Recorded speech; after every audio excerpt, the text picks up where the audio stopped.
How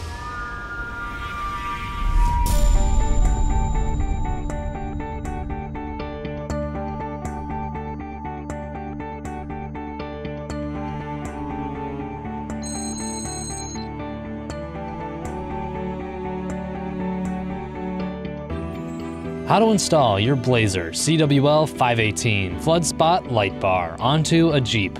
Here are some of the recommended tools and accessories you will need to complete this installation, and here are the items that come with the light. First, using the mounting bracket to determine where you want the light to be located, drill holes in your desired mounting locations and secure the light with the provided hardware. Now that the light is secured to the vehicle, we can begin the wiring portion of our installation.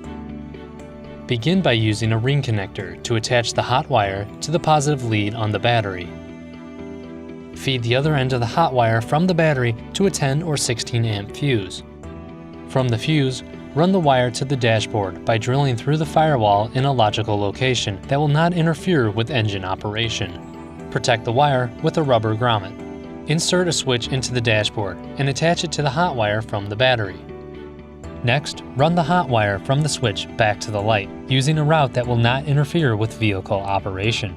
Secure this hot wire to the corresponding hot wire in the light's pigtail, using a heat shrink butt connector. In the same fashion, use another heat shrink butt connector to attach a neutral wire to the corresponding neutral wire in the light's pigtail. See the printed instructions for more information. Run the neutral wire and secure it to a good ground location, somewhere on the Jeep that will not interfere with vehicle operation. Ensure all of your wires are secured with zip ties. Finally, test the light to make sure everything works properly. Congratulations, you have successfully installed your new Blazer CWL518 Flood Spot Light Bar. Blazer International lights the way.